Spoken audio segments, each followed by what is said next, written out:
Good afternoon.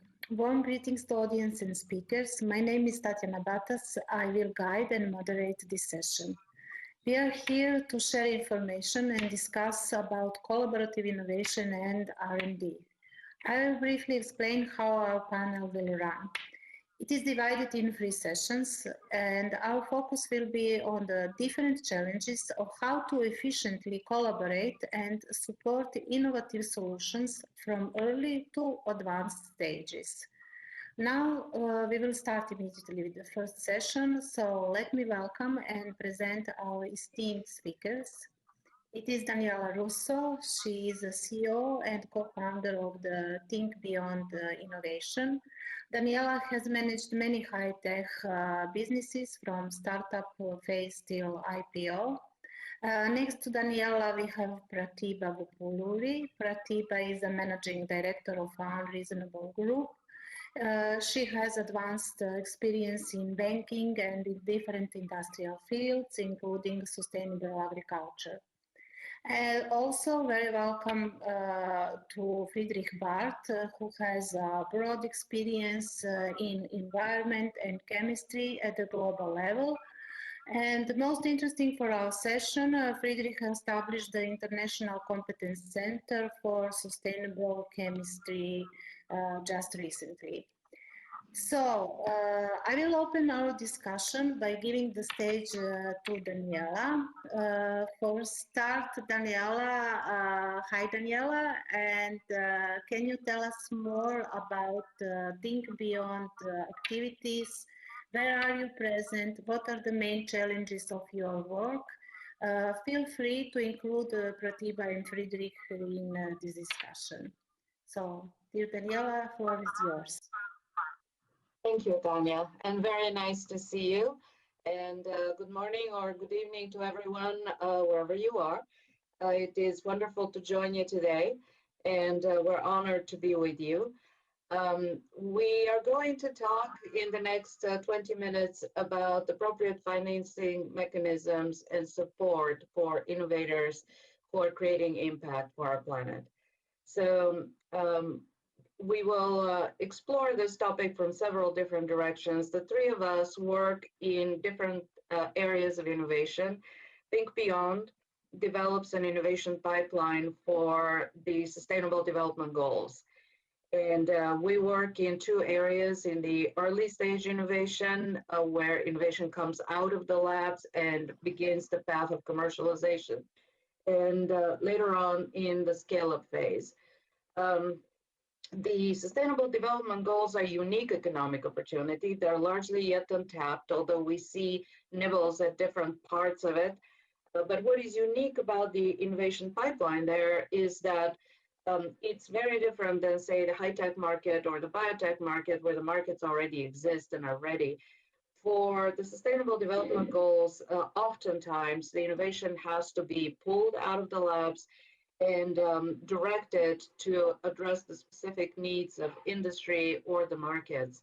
So to do this, we work with innovators, industry, and investors. We work with industry to understand what their needs are, because oftentimes they're a big client. We work with investors to understand what their investment interests are, but also to support them with understanding of the KPIs and what kind of investment opportunities exist there. And Pratibha, you know all about this, so I hope you tell us a little bit more in the conversation. And we work with innovators, innovator labs in universities, in hubs, to understand what their capacity is, and in some cases to give them direction to develop, particularly in the areas that are key priority. So, in the course of this, we have identified several key structural needs, and financing is one of them. But financing is not enough. Every entrepreneur will tell you, give me money and let me do my business. The reality is that that is not enough. The reality is that they need appropriate financing vehicles, and the typical venture capital is not always appropriate for every stage of innovation. So what we've discovered is that in the very early stage of innovation, the most appropriate vehicle is non-diluted capital. And in our work with hundreds of innovators so far, we've identified the need for capital that doesn't burden them with operating costs or handing out equity before they're even ready or before they know whether the company will be viable or not. So this is one area, catalytic capital, that is much needed. And our model for this is the National Science Foundation in the United States, who has created what they call the American Seed Fund. The American Seed Fund deploys about $200 million a year to promising innovations that go through a vetting process, of course, and they're in key critical areas for humanity. And the unique part about it is that this is not just capital, this is grants, it's non-dilutive capital, but it's complemented with mentorship, and it's complemented with guidance on how to create the business and how to build it. So catalytic capital is especially important, and we have modeled our catalytic fund on this need. On the other hand, what is also important is scale-up capital. And Fritz, I hope you can tell us about this in your work with the Global Entrepreneurship Center, because scale-up capital is a necessity. It's not always available, and it's also relatively high risk. So let's talk a little bit now with all of you about what is the role of your organization in supporting innovation directed at sustainability. And Pratibha, I'd like to start with you. If you would please tell us what kind of financing you deal with. You're the head of investments. What do you feel is still needed? And in the phase you work, because I believe you work at a little later phase, the scale up of businesses, what do you wish there was available to get these businesses ready for you? And you can tell a little bit about your organization as well. Thank you. Thank you, Daniela, and good to be here. So just a little bit, I'd love to start off talking a bit about my organization, Unreasonable. And at Unreasonable, we believe in the power of business to drive lasting and scalable change. That's why we build a community between entrepreneurs, institutions, and investors to profitably solve pressing global problems. The Unreasonable Fellowship is an invite-only community for growth stage entrepreneurs who bake their impact into the DNA of their very own profit model. Our CEOs gain access to a curated community of more than 1,400 investors, 800 mentors, and some of the world's most powerful institutions like Barclays, Accenture, Pearson, and Fossil. So our belief is that no single entity can solve the most pressing global challenges that we're going through. So we work to align our Unreasonable Fellows, which is the CEOs of high growth, high impact ventures globally, with multinationals and governments to explore new partnerships and investment opportunities. To us, community is everything. Our approach is one of community-driven support. Fellows build lifelong relationships with one another, with Unreasonable mentors, with investors who have aligned interests and with our team. So to give you a little bit about on the statistics side, we have a bit more than 255 CEOs who are currently part of the Unreasonable Fellowship and have raised a little more than $6 billion in financing and are positively impacting around 800 lives globally. And much like the community-driven support that I've just shared, we also have a community-driven investing model in our organization. So in October last year, we launched Unreasonable Collective, which is a unique invitation-only member club for accredited investors interested in investing in these ventures. And this particular innovative growth financing structure builds on the emergence of two very crucial, important trends in impact investing. One is redesigning an investor base for an inclusive financing landscape, but this, which to us is particularly useful because it not only equalizes the playing field, but also looks at diverse capital in the form of that bring fresh perspectives, ground-up insights, expertise, and network across domestic and international markets. And two is really encouraging collaboration between funders to amplify impact and accelerate venture growth. See, in terms of non-dilutive financing, or what we're seeing in the scale-up financing world, back to what you have shared, Daniella, is most people don't realize how difficult to challenge technologies that are looking to address massive pain points within climate or future of work as examples are tackling today. So the geographies in which these ventures operate can be physically harsh or suffer from severe skilled labor shortages. Deep tech build-outs and business models can be new and require large teams to implement. So nevertheless, the ventures we are seeing in our fellowship are making advances, and it's important for our capital partners to remind themselves of this context of how we're expecting entrepreneurs to tackle the world's biggest challenges with new technology in the toughest markets, all the while delivering commercial return for investors in less than 10 years. So it's an enormous task and one that can only be achieved with a mix of funding instruments from soft funding, angel, venture capital, commercial debt.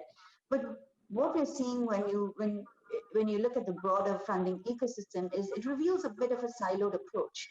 Grant providers primarily fund NGOs, debt providers overwhelmingly fund collateralized enterprises, venture capitalists look at the high growth baked-in models, which results in twofold. One is severe lack of unsecured debt, forcing many enterprises to use expensive equity to fund their working capital requirements, which in turn increases equity investment requirements and decreases the return that investors are looking for. And two, provision of grant funding is largely dispersed to a select organization, which is a traditionalistic philanthropic view. So our approach at Unreasonable has been to work with corporate partners like Barclays to explore the deployment of grant capital, through, which has an inbuilt ecosystem of support and collaboration baked into the financing model, much like what you've also shared, in your current model. So these grants are not used to subsidize the price of an end product or service to the consumer. In my view, that's more likely to frustrate the long-term growth plans of an enterprise, but more are used to create core components required for scale, which in turn amplifies impact. So funding for proving out commercial strategy, initial support for talent who are needed but often too expensive to hire, R&D, technical assistance from relevant experts. It is critical to note that these grants are not necessarily delivered independently of commercial funding. We always have this conception that once an enterprise reaches commercial risk capital, the stage of commercial risk capital, grant funding ceases to exist. In fact, what we believe is the grant funding delivered in parallel with commercial investment can be particularly catalytic and lead to higher impact per grant dollar spent, as both types of funders are able to leverage their investments while remaining true to their investment strategies. Daniella, you spoke about the missing finance. To us, that is where we see the new world of VC going, and I'm happy to explore that later. But it's the idea of operator investor networks being able to come together, because it's back again to the community-driven finance that can play a role, not only about deploying capital, but also deploying the right resources to back these companies. Pratibha, let's get Fritz to join us at this particular juncture, because the Global Entrepreneurship Center, of which Think Beyond is a founding member as well, is focusing particularly on scaling up businesses and startups. And so he is looking at the unique challenges they face at this stage. So Fritz, tell us a little bit about how the GEC is going to help entrepreneurs who are ready to scale up, and what kind of financing vehicles do you think would be appropriate? Well, thanks, Daniela, and thanks to the organizer. Well, congratulations to the conference. I think it started really great, and it's an honor to speak here.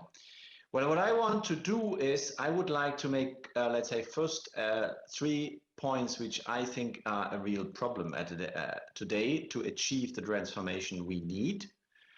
And then I would like to tell you more how the Global Entrepreneurship Center is addressing these problems. The first problem is we don't have enough attention on the deep tech sector, and in particular on the sustainable, circular and climate neutral deep tech. Yeah, a lot of focus goes to the IT, to artificial intelligence, and a lot of finance goes in these areas, yeah, and in other traditional areas. But the transformation needs more deep tech and more, let's say, new technologies in the areas to achieve the transformation. That's the first point. And there's not enough attention, not enough finance, and not enough support in this area. The next point is, the policy framework we have today is far too complicated for the entrepreneurs. And it's far too bureaucratic. this is not, let's say, my key focus, but I want to make this point because for entrepreneurs, and particularly in Europe, it's very complicated. They find themselves in a spaghetti world of very complicated regulation, different markets, and it's almost impossible to grow. And policy makes one big mistake.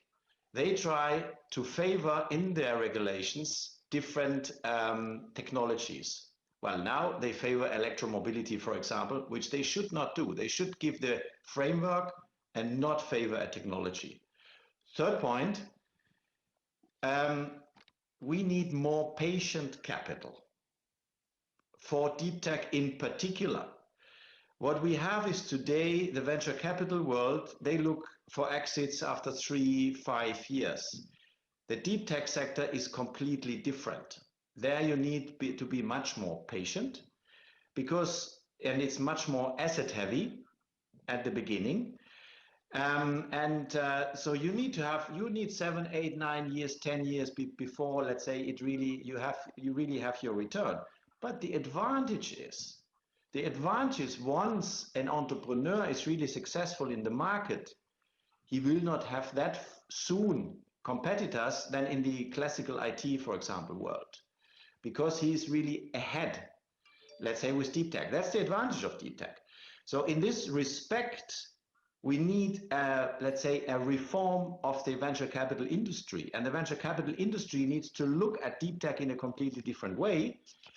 I know, of course, this is an area where they don't have much, they don't know much about it. And there we are there to help them. There we are there to help them the right access, the right finance, and the right financial architecture. Next problem, let's say, in particular of the European Union at the moment, the European Union is quite good in throwing a lot of money, let's say, to produce knowledge. But out of this knowledge, we don't make business again. So we don't produce money out of knowledge. Why is that?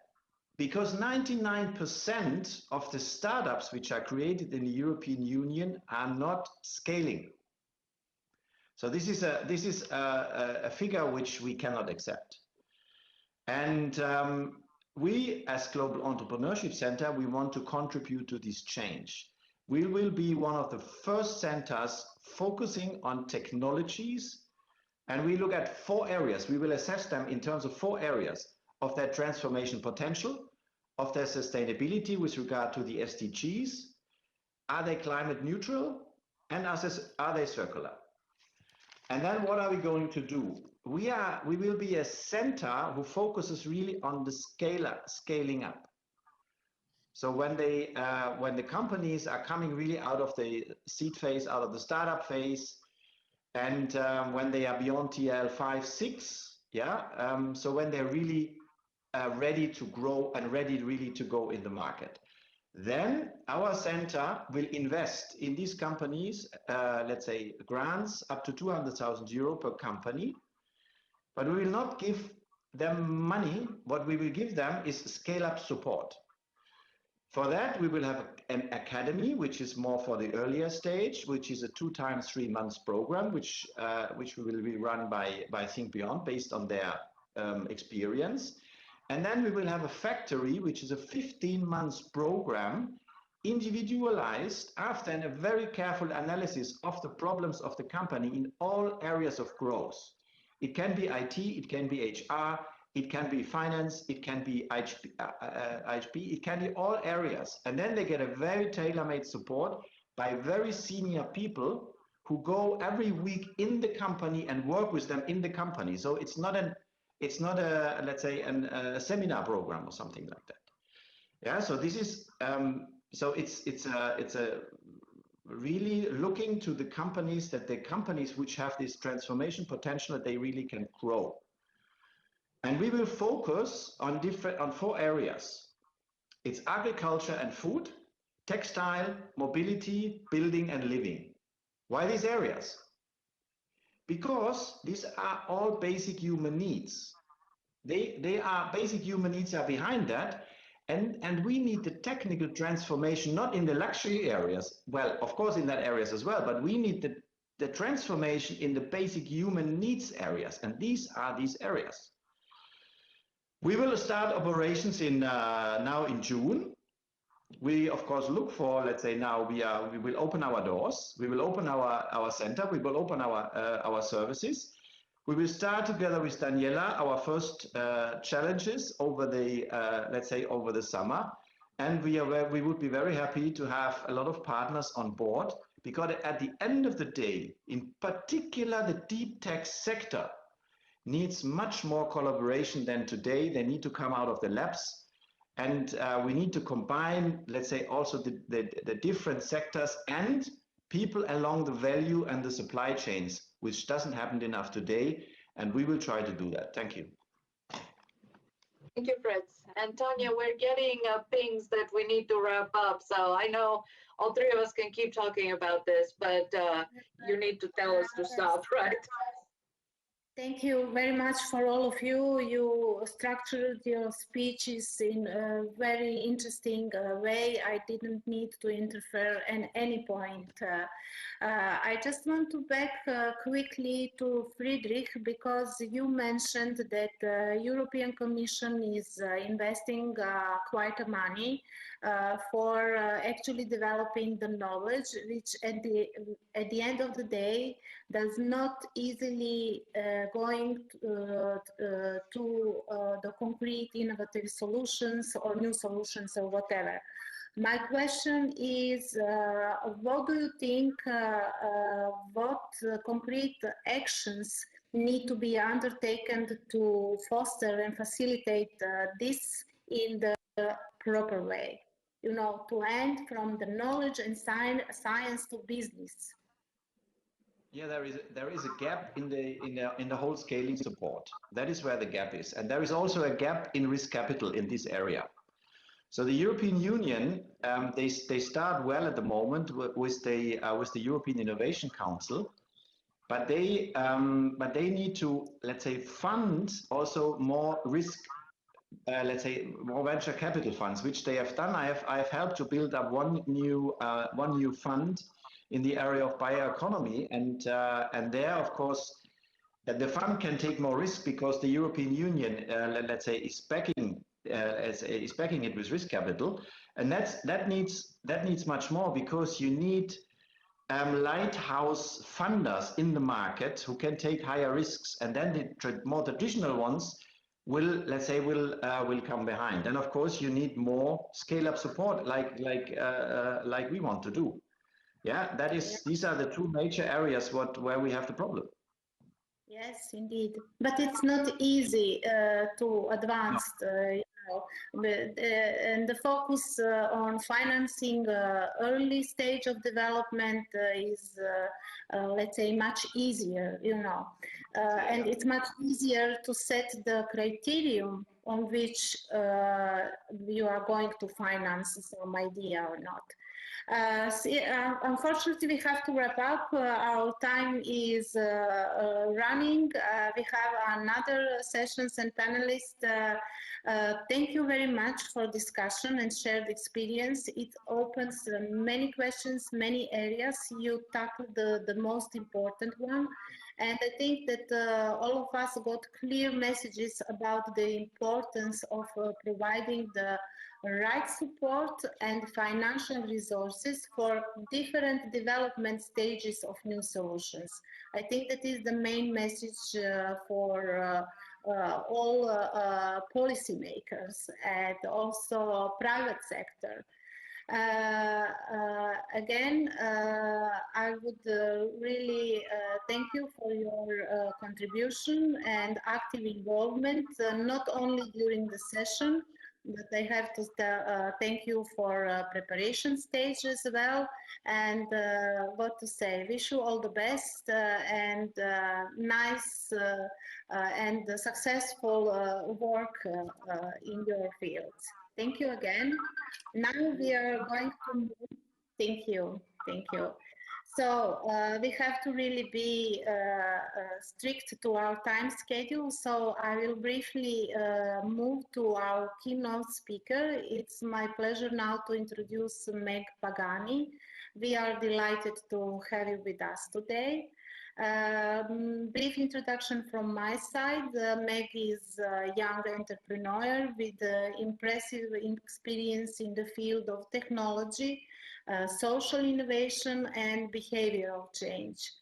Meg lived and traveled across many countries, and she is the founder of Impacton organization, and she is a member of the World Economic Forum. Hi, Meg. Welcome to the session. We are really curious to hear more about your impressive work and life journey so far. But before you start with your presentation, can you tell us how do you feel about your placement at Forbes list 30 under 30? This fact is really very impressive.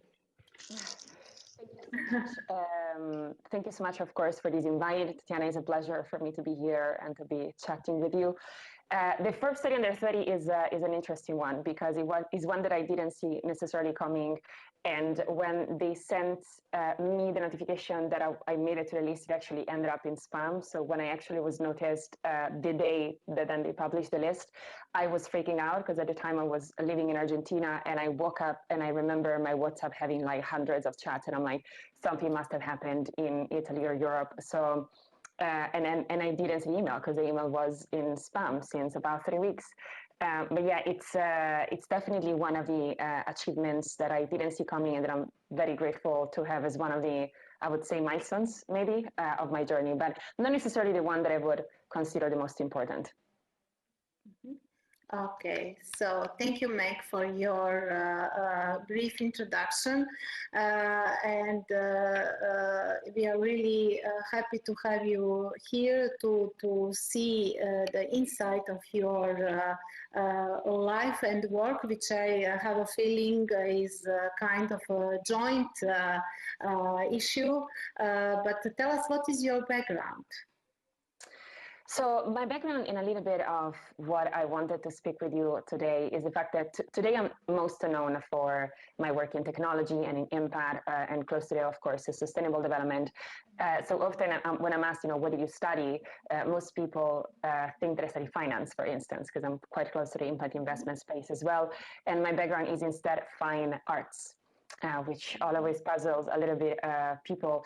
My background is fine arts. I was born and raised in a family where my father was a theologist and a psychologist. My mom is an educator. So more than codes and numbers, what I've been raised by and trained by in everything that I do today were really the lines of codes that are the storylines, the belief systems and the ideas that we carry, sometimes inherited and sometimes unconscious, that in fact shape very much our behaviors.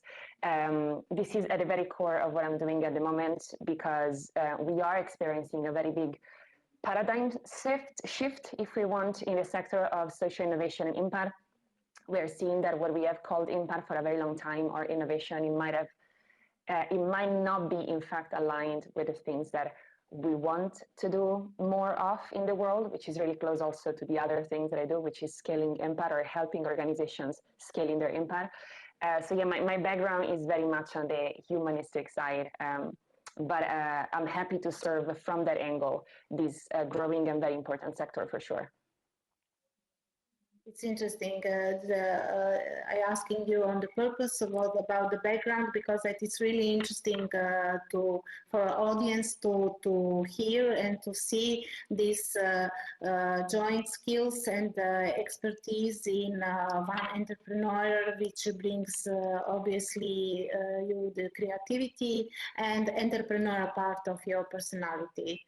So maybe to continue in that direction and to explain us or share some specific story about cross sectors or out of scripts views, maybe to pick some particular example for us, if you have it. For sure, like I definitely have a cross sector, if you want, out of the box view of what's happening at the moment. We just mentioned the shift of paradigms.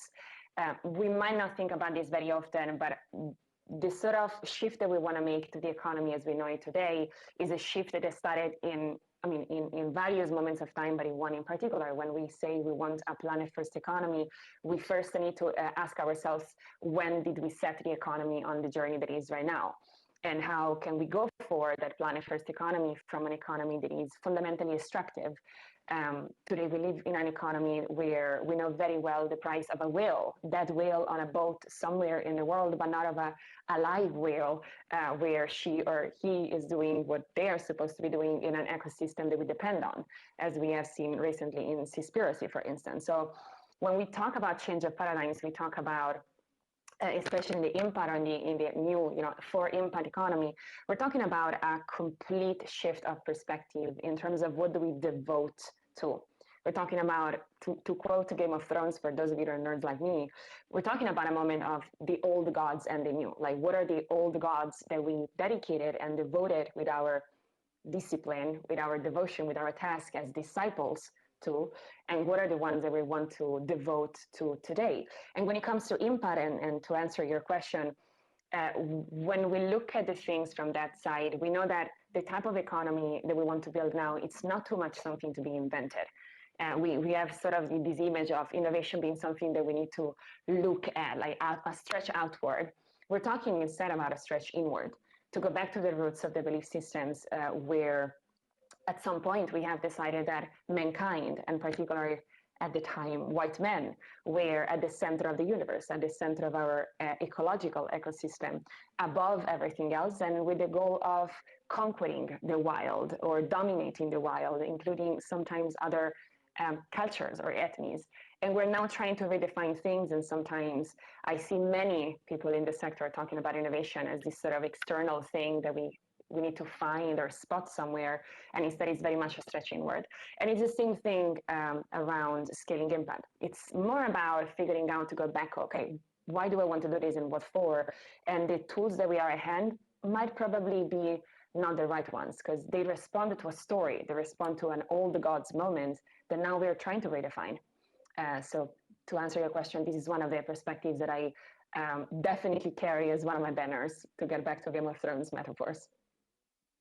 Indeed, Meg, it's a quite innovative perspective, and speaking about the shifting paradigms and shifting perception about what impact is and what impact in economy is defined itself today.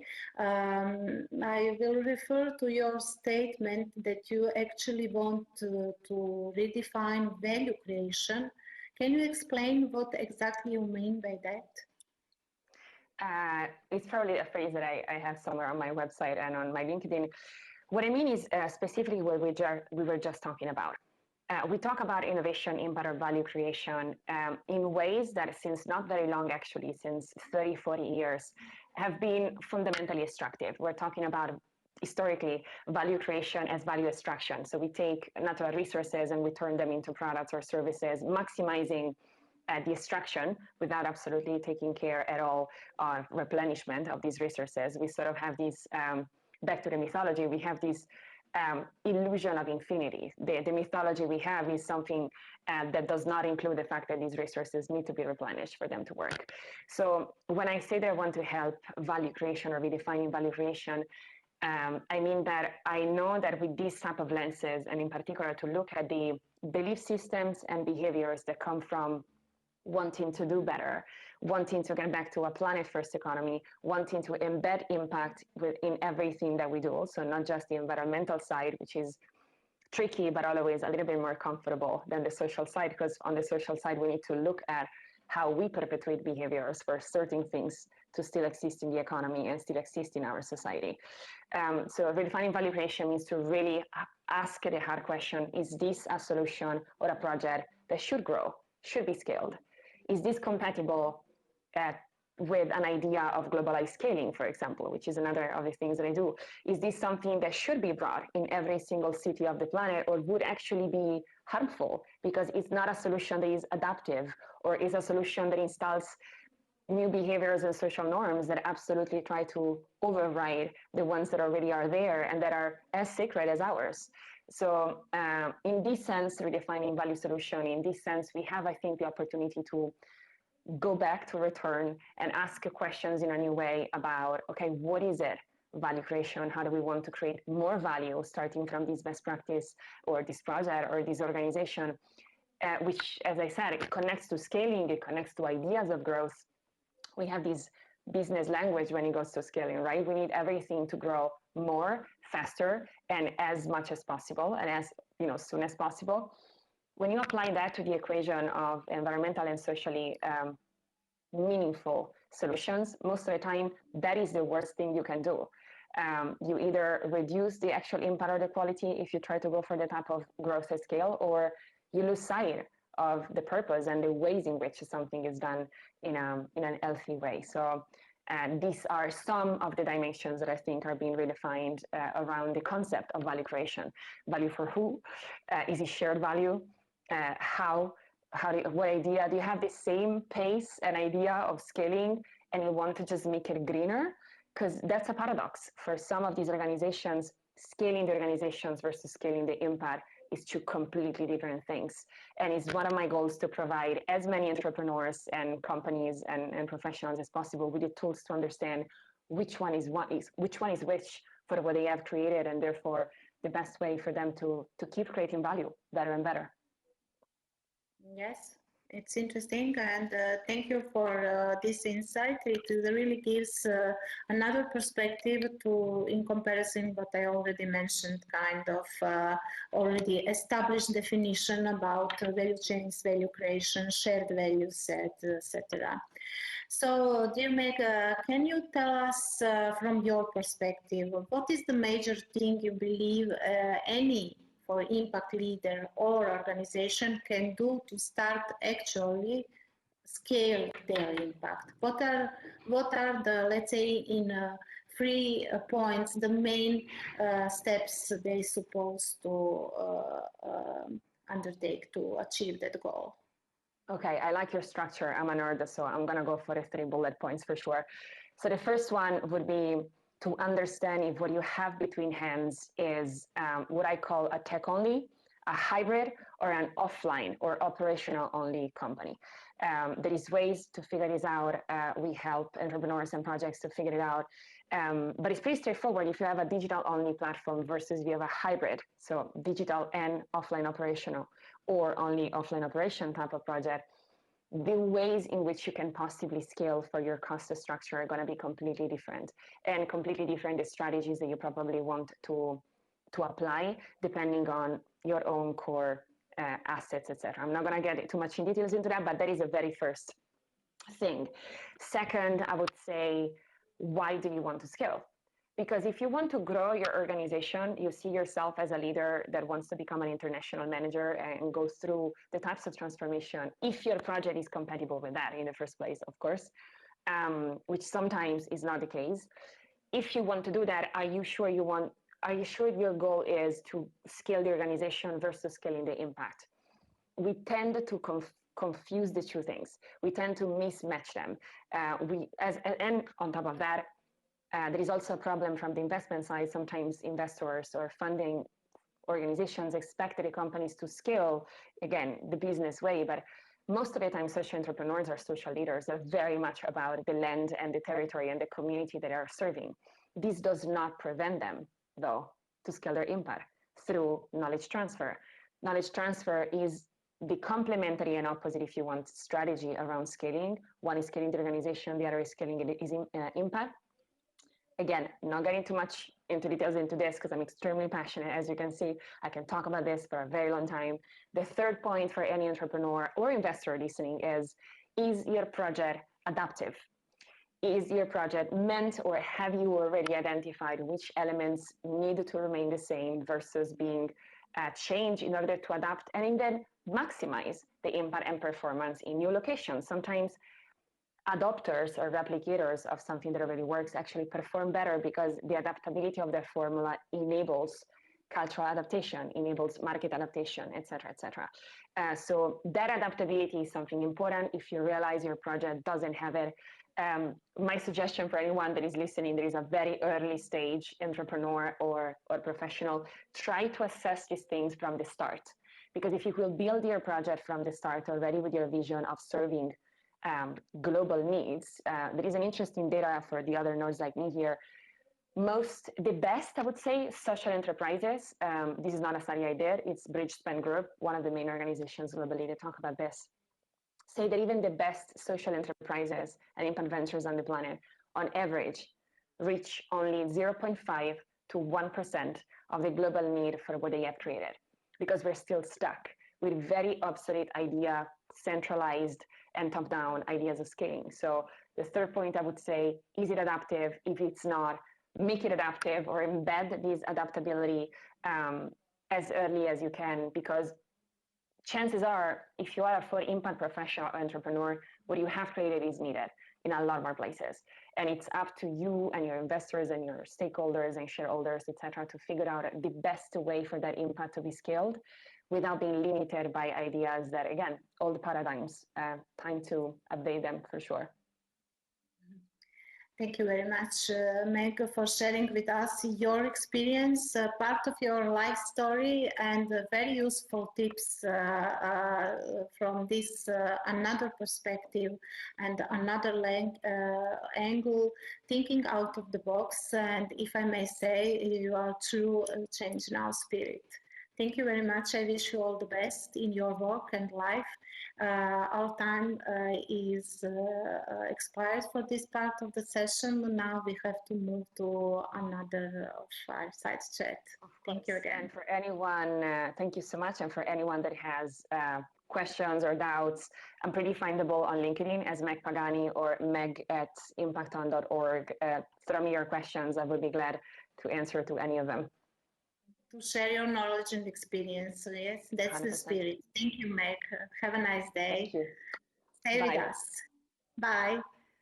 So now we are moving on the fireside chat, which will bring together Jerry Porter and Thomas Russo to discuss the ways in which innovation can be leveraged to lower the carbon footprint of each load of laundry.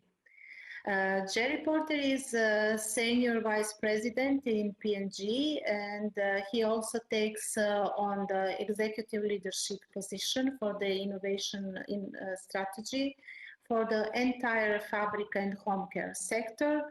Jerry is also chairman and board member of many associations in household and commercial products field. Thomas is responsible for biocide functional polymers research and development care chemicals. Tom has an impressive career spanning several job disciplines from marketing, business development, and technology and R&D over Europe and Asia.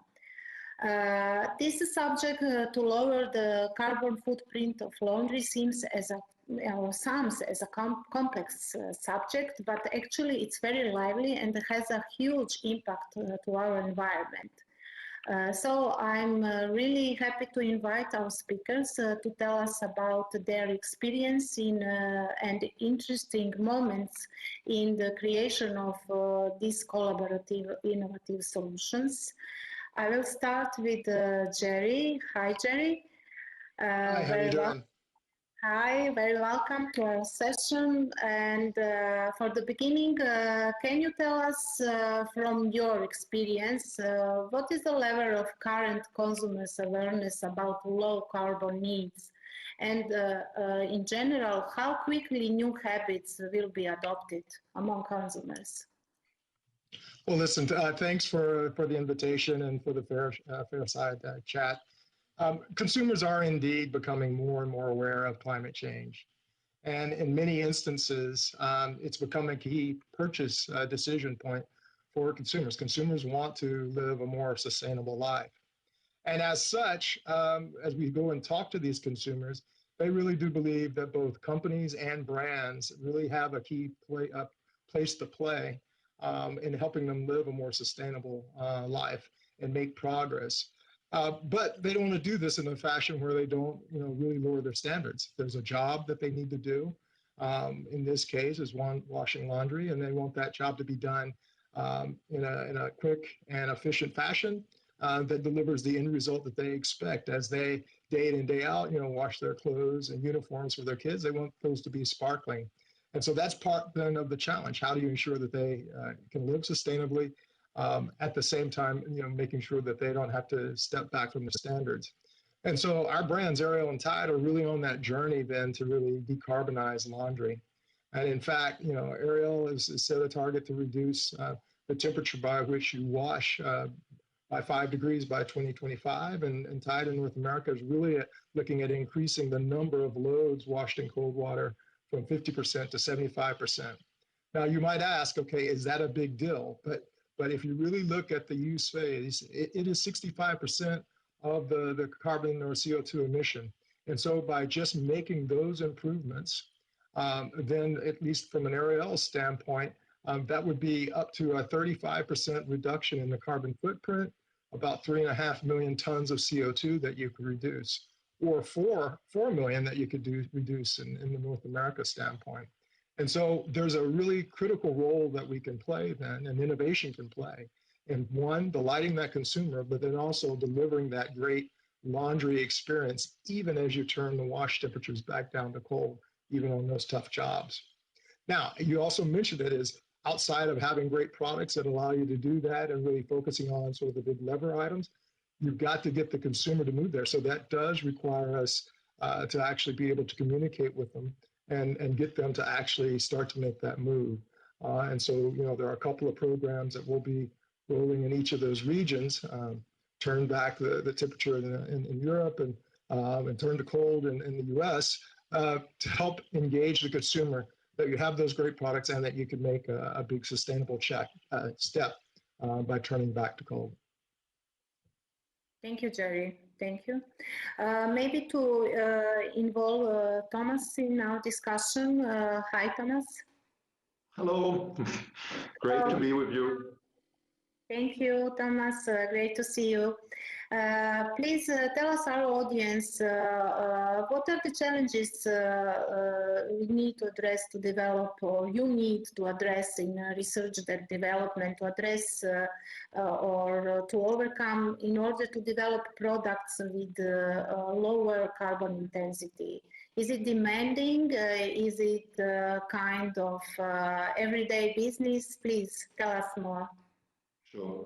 No, I mean, what really thrills and excites me every day is that I'm working also in research and development in a company that is dedicated to creating chemistry for a sustainable future. That's what our logo says, and actually that's what we're doing since decades. Since I graduated in the early 90s, BASF has roundabout doubled its production volumes and at the same time cut its climate gas emissions by half, while innovating to enable products like Jerry talked about, products that allow, for example, cold wash, and then also, and with that, then also reduce the carbon footprint in use. How do we do that? I mean, it's all about a tight integration of energy and products. The side product of one plant is the raw material of the next, and the waste heat of the one plant is the needed energy for the second one. And this has brought us to a certain step. The challenges that are coming up now require completely new processes where we bet a lot also on collaborative innovations. BASF has set itself the challenge to further reduce its CO2 footprint until 2030 by 25%, and then to become carbon net zero until 2050. And this is something that requires development of, first of all, a completely new way of producing our energy. Today, about 50% of our carbon footprint, and with that then also the carbon footprint in laundry products that Jerry talked about, is out of energy production, mostly by burning gas. And that's something that we're currently really transforming into green electric energy, mostly wind but also solar energy. We just announced that together with a partner, again collaborative, with a utility company, we'll invest around about 4 billion euro into a 2 gigawatt wind park, offshore wind park, and that will help reducing the carbon footprint of our main site in Ludwigshafen, Germany, by around about a third. So energy is one of the key levers.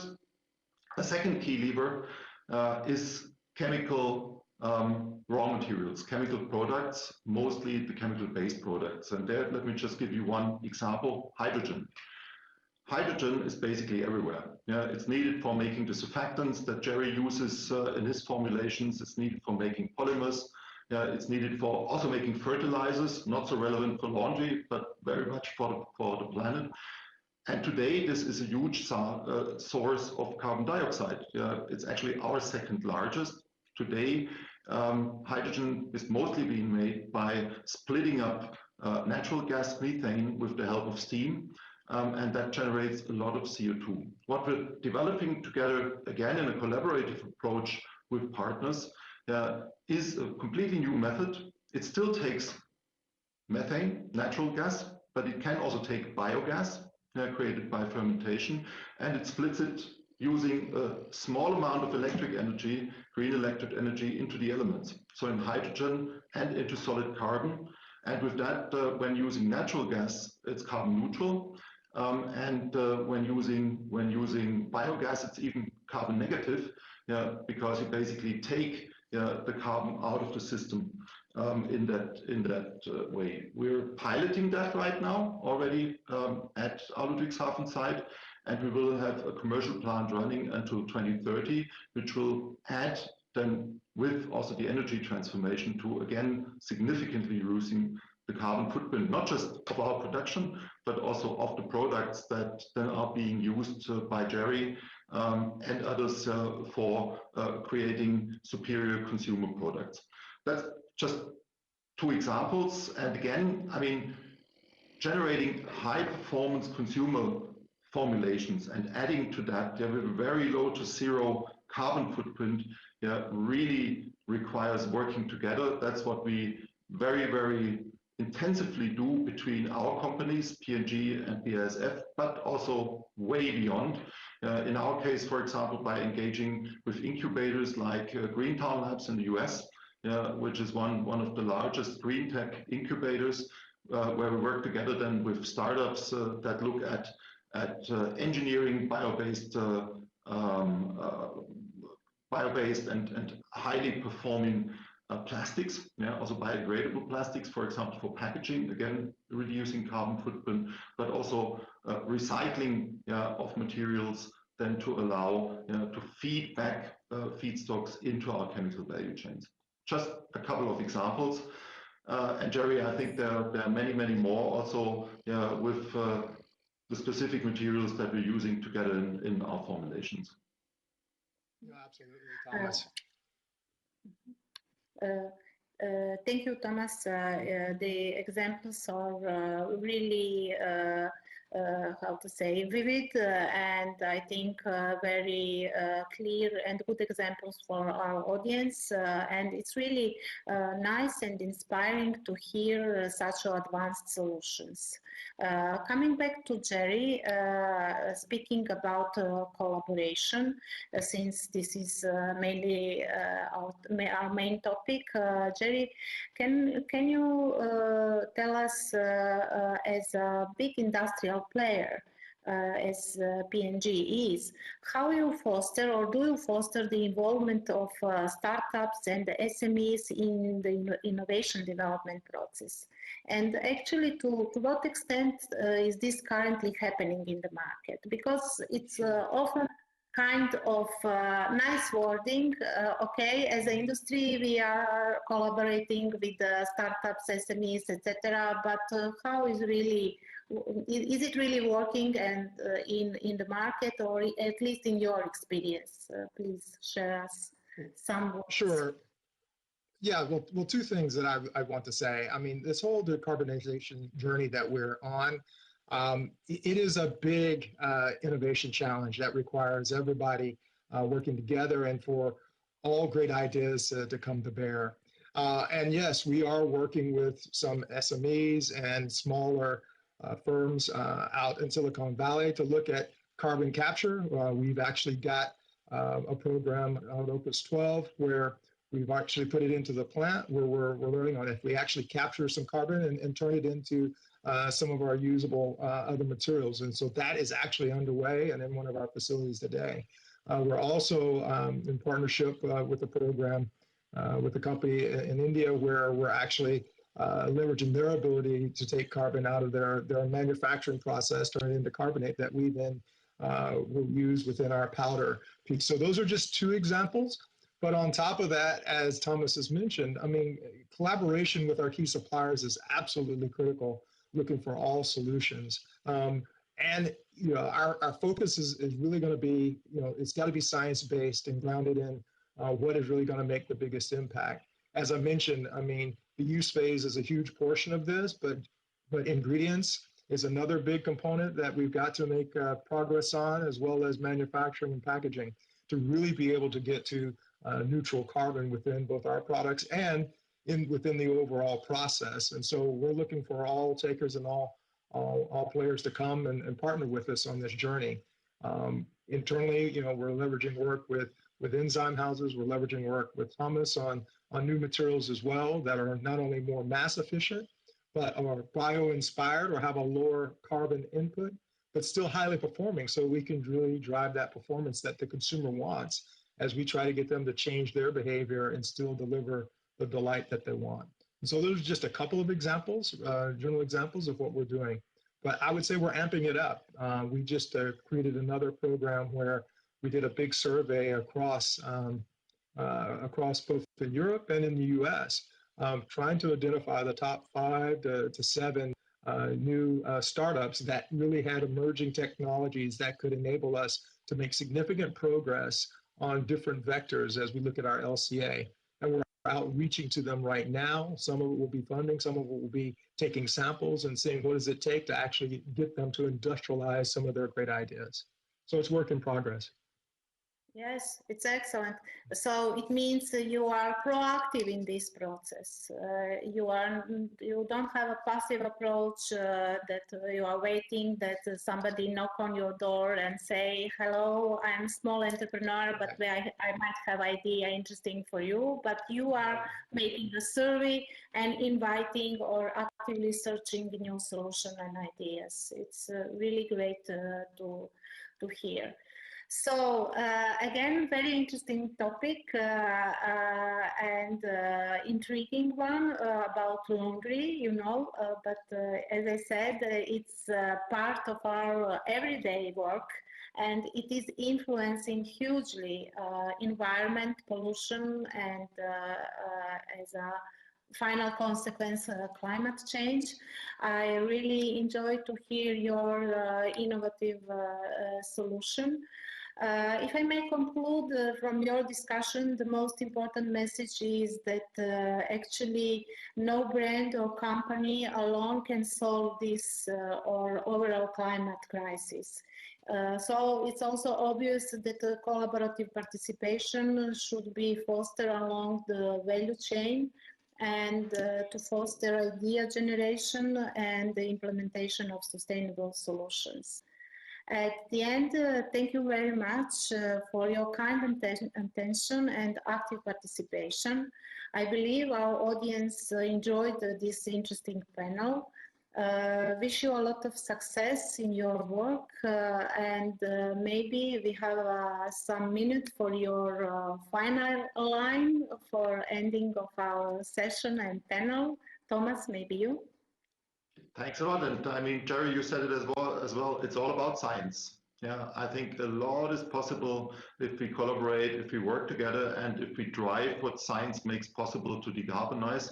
I think that's what we're committed to, and that's also what will make it happen. Yes. Thank you, Thomas. Jerry, your thoughts?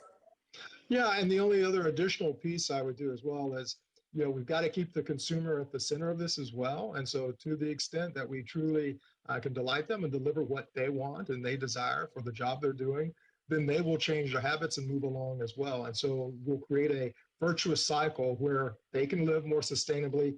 We're making more sustainable products so that we can really make together a significant improvement and path forward for decarbonization and climate change. But it's a team sport that's going to require all of us individually to work together a little bit each time to make a big change. Yes, with these thoughts, we will close our session and overall panel. Thank you very much. All the best to everybody, and continue to enjoy ChangeNOW events. Thank you and goodbye.